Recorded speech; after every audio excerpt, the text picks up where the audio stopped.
आता एक प्रश्न भारतातील सगळ्यात सुपीक आणि सर्वाधिक लोकसंख्या असलेल्या भागाबद्दल. गंगा सिंधूचा जो मैदानी प्रदेश आहे त्याचा नैसर्गिक उतार नेमका कोणत्या दिशेला असेल? या मैदानांचा उतार खूप हळुवारपणे पूर्वेकडे आहे आणि म्हणूनच गंगा, यमुना आणि त्यांच्या असंख्य उपनद्या हिमालयातून निघून पूर्वेच्या दिशेने वाहत जातात आणि शेवटी बंगालच्या उपसागराला मिळतात. याच प्रवाहामुळे ही सुपीक मैदानं तयार झाली आहेत. चला आता भारताच्या भूगोलावरून आपण थेट दुसऱ्या गोलार्धात जाऊया, दक्षिण अमेरिकेतल्या ब्राझीलकडे. हा देशही भारतासारखाच प्रचंड मोठा आहे, पण इथली जमिनीची रचना एकदम वेगळी आहे. या आलेखाकडे पाहिलं की ब्राझीलच्या भूगोलाचं चित्र लगेच स्पष्ट होतं. देशाचा खूप मोठा भाग हा पठारी आहे, ज्याला उच्चभूमी म्हणतात.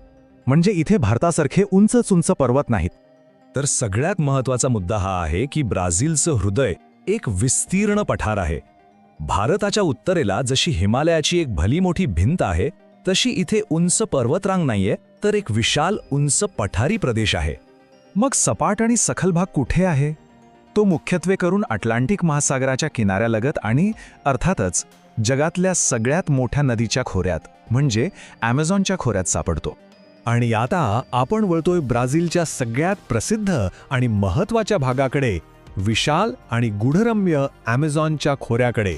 ॲमेझॉनच्या खोऱ्याची रचनाच खूपच भारी आहे. ते दोन विशाल पठारांच्या मधल्या सखल भागात आहे. जणू काही निसर्गाने एका मोठ्या द्रोणामध्येच ही संपूर्ण नदी प्रणाली तयार केली आहे. आणि याच रचनेमुळं ॲमेझॉन नदीला तिचं ते प्रचंड रूप मिळालं आहे. दोन्ही बाजूंच्या उंच पठारांवरून हजारो नद्या आणि ओढे वाहत येतात आणि या खोऱ्यात एकत्र येतात आणि मग तयार होते जगातली सगळ्यात मोठी जलप्रणाली.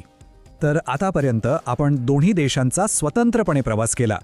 आता वेळ आली आहे या प्रवासाच्या शेवटी या दोन्ही भूमींना समोरासमोर ठेवून त्यांची तुलना करण्याची. हा तक्ता सगळं काही सांगून जातोय.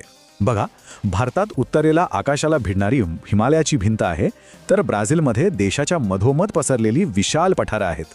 भारतात गंगेचं सुपीक मैदान आहे, तर ब्राझीलमध्ये ॲमेझॉनचं जगातलं सगळ्यात मोठं खोरं. तर मग या सगळ्यातून आपण काय शिकलो? 1. भारताचा भूगोल हा टोकाची उंची आणि सपाटीचा मिलाफ आहे. 2.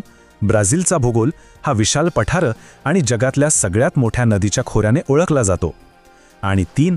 दोन्ही देशांमध्ये तिथला उंच भूभागच ठरवतो की पाणी कुठे वाहणार आणि त्यातूनच त्या देशाची भूमी घडते.